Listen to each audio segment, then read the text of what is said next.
Tonight, the thousands and thousands of Americans on strike demanding better pay and working conditions. 10,000 employees at John Deere walking off the job today. And TV and film studios are bracing for a major walkout by roughly 60,000 crew members. Why are there so many strikes at once? And what comes next? Terry Moran with an in-depth report. We need to let them know that they can't continue to take our money and take our money and take our money.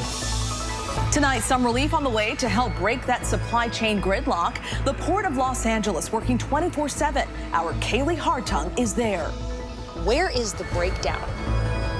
The breakdown is in the supply chain in general. Overseas tonight, the fallout after that deadly bow and arrow rampage in Norway. Police identifying the suspect arrested and accused of killing 5 people and declaring it a terror. He doesn't want his support. And the Latina comedian. Good evening. I'm Stephanie Ramos in for Lindsay Davis. Thank you so much for streaming with us. From the heartland to Hollywood, from coal miners to healthcare workers to film crews. We begin tonight with the increasing number of American workers prepared to walk off the job. 10,000 John Deere workers officially went on strike today. They are part of the growing number nationwide of employees demanding better working conditions and wages, especially with inflation on the rise. The John Deere strike, just the latest by an emboldened labor movement and workers who want a greater share of record pandemic profits in some industries.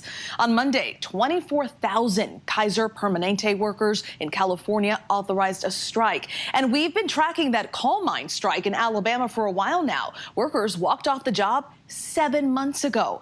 So what comes next? And can workers all across the country get what they're looking for? Our Terry Moran leads us off tonight.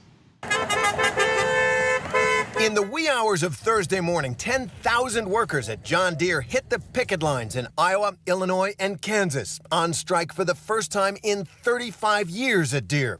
They're demanding better pay, secure pensions, a fair share of a hugely profitable American company. The company wants to eliminate pensions altogether for new people, and we refuse to sell people down the road like that. Sounds like it's about sticking together. Yes, it's about sticking together now and for the people that come after us. And about better pay.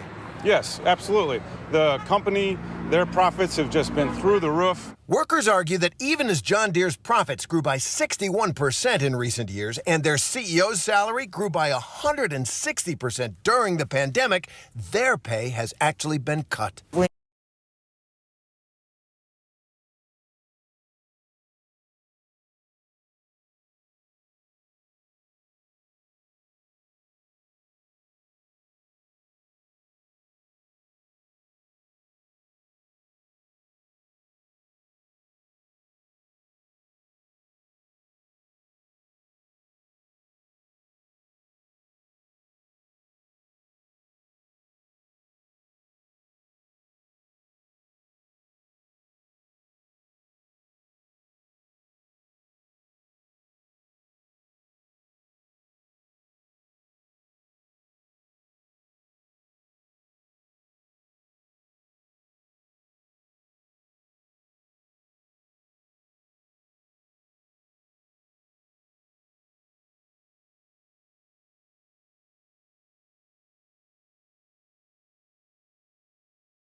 We need to let them know that they can't continue to take our money and take our money and take our money. It's day one of this fight, but the women and men here on the picket line, the people who build those iconic green John Deere farm vehicles, they're bracing for a long strike. American workers want more, and they're willing to strike to get it. In Brookwood, Alabama, striking coal miners rally every Wednesday. Every union in this country owes something to coal miners. Bolstered by their motto, one day longer. So I stand by you one day longer, one day stronger. But those days have turned into months, 7 months now. We knew it was going to be a struggle and a fight. Braxton Wright is one of the roughly 1,000 workers who left the coal mines and joined the picket lines after failing to reach a deal with mine owner Warrior Met Coal. Larry Spencer is the union vice president involved in the negotiations. Did you think that here in October and heading into the fall, you'd still be here, or did you think that it was going to get resolved? I did think we would get something settled before now, and it just seems to be getting worse. I would like to say this part. They might think they're going to break these people's spirit, but they're not. Braxton's wife Hayden helps run a supply pantry for strike families. And they're already stocking up on Christmas presents. This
is the first coal miner strike the town has seen in 4 decades. The miners in Brookwood are demanding an increase in wages and benefits that had been cut back in 2016 when Warrior Met Coal's mine was struggling. Now times are good.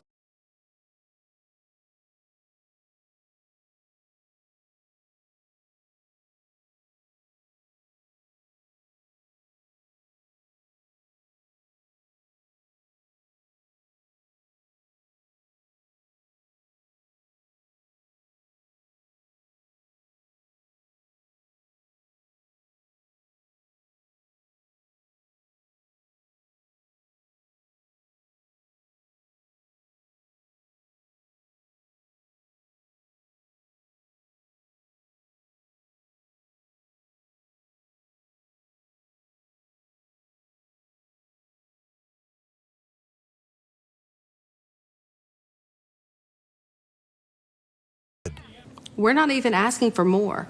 We're asking for close to what we lost 5 years ago. And Braxton, like so many American workers, feels the significance of this moment. I believe the labor movement in the United States is growing, but I think a lot of them are watching us because they know if we lose this fight, they're next. Nationwide, more and more workers are flexing their collective muscles, seeking to rebalance the old equation between bosses and workers. Decades of declining wages for the workers and skyrocketing executive pay. It's kind of the David and Goliath fight right now. Last week, 1,400 Kellogg cereal workers launched strikes in Tennessee, Nebraska, Michigan, and Pennsylvania. This is a simple matter of fact that the rich want to get richer. And to do that, they take away from the small guys. In California and Oregon, 24,000 nurses and other healthcare workers at Kaiser Permanente voted to authorize a strike over pay and working conditions. And soon, Hollywood may see a walkout. Roughly 60,000 film and TV workers are getting their picket signs ready, set to go on strike on Monday. If it happens, it would be the first nationwide strike in that powerful union's history and could bring Hollywood to a halt. We have some members in our crafts that are so underpaid that they can't possibly survive in the cities where they provide services.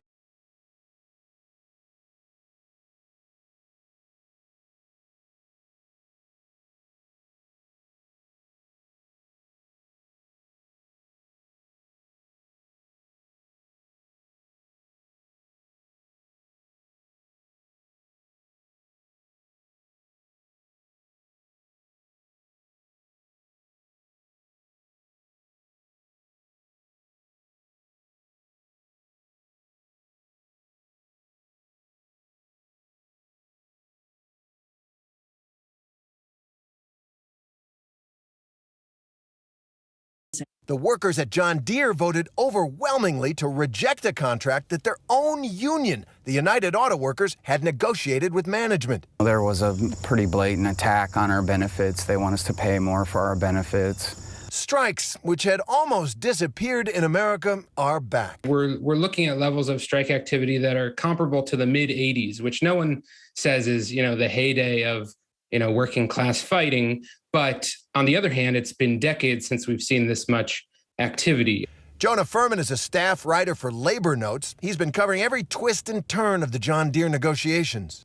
The deal that workers rejected at John Deere offered a 5% raise in the first year of the contract, not what workers expected from a company that estimates it will make $5.9 billion in profits in 2021. This is really not a case of the company being squeezed and the workers wanting to, get a bigger piece of the pie. There really is a bigger pie here. But going out on strike is such a hard decision to make and a risky one. Unions do not take strikes lightly. It really is a last resort. Heidi Shierholz, the chief economist at the Department of Labor during the Obama administration, says companies have long had the upper hand. And over the years, they've successfully lobbied to change the laws in Washington to weaken American unions.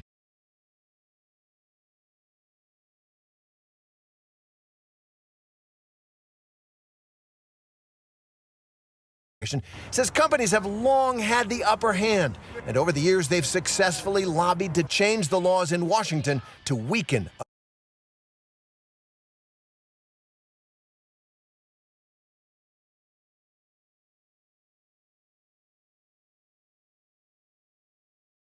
American unions.